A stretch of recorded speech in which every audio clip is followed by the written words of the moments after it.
Arkadaşlar vaktiniz hayır olsun. Bugünlerde Berdaroğlu Mırzalıbəyli kəndindəyik. Buradan da Mırzalıbəyli kəndinin cəmaatını salamlayıram. Mırzalıbəyli kəndində həssas yoldan 150 metr məsafədə torpağımız satışa çıxdı.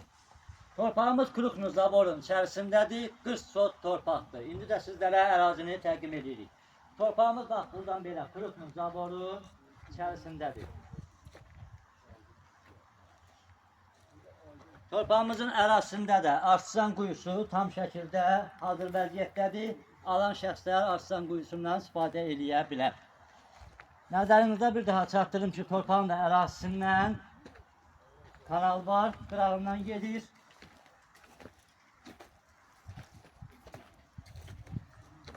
Torpağı alan şəxslər burada özlərinə firma tikə bilər, şəxsi firma, bir də həyətində şəxsi ev inşa edə bilər. Torpağımızın sənədləri paket kupsadır.